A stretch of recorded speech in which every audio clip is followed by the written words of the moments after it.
இன்றைக்கு கழகத்துடைய பொதுச் செயலாளர் முன்னாள் முதலமைச்சர் வருங்கால முதலமைச்சர் எடப்பாடியார் உத்தரவுக்கிணங்க ஆணையின்படி கோவை ஒருங்கிணைந்த மாவட்ட கழகத்தின் சார்பாக மாணவரணி 3 மாவட்ட கழகத்தின் சார்பாக ஒருங்கிணைந்த மாவட்ட கழகத்தின் சார்பாக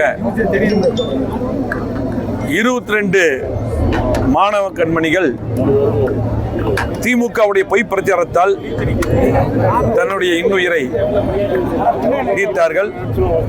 அந்த கண்மணிகளுக்கு மெழுகுவர்த்தி ஏந்தி இன்றைக்கு அஞ்சலி செலுத்தக்கூடிய நிகழ்ச்சி நடைபெற்றது.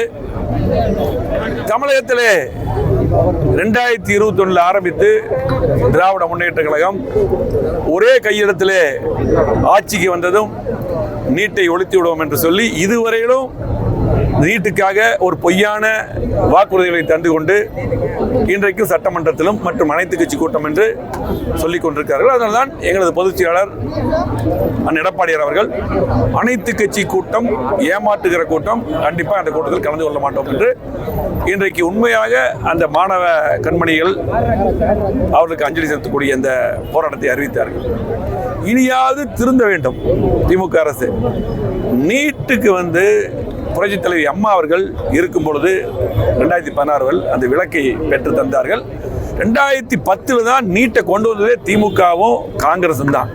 குலாம் நபி ஆசாத் அவர்கள் அமைச்சராக இருக்கும் பொழுதும் காந்தி செல்வன் திமுகவுடைய இணையமைச்சராக இருக்கும் போது தான் நீட் வந்தது.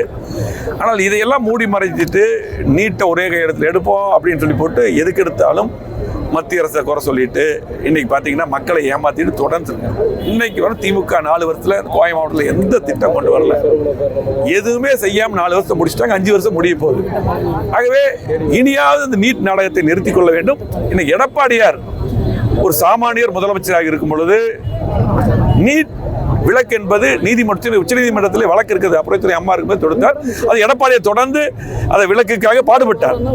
ஆனால் அனைத்து மாநிலத்திலும் நீட் வந்து விட்டது. அதுக்காக எடப்பாடியார் அற்புதமான அவருடைய எண்ணத்தில் உதித்த 7.5% இடஒதுக்கீடு கொண்டு வந்து அரசு பள்ளியில் படிக்கின்ற மாணவ மாணவிகளுக்கெல்லாம் இன்றைக்கு 600க்கு மேற்பட்டவர்கள் வருஷம் MBBS BDS படிக்கிறாங்கன்னா எடப்பாடியார் காரணம்.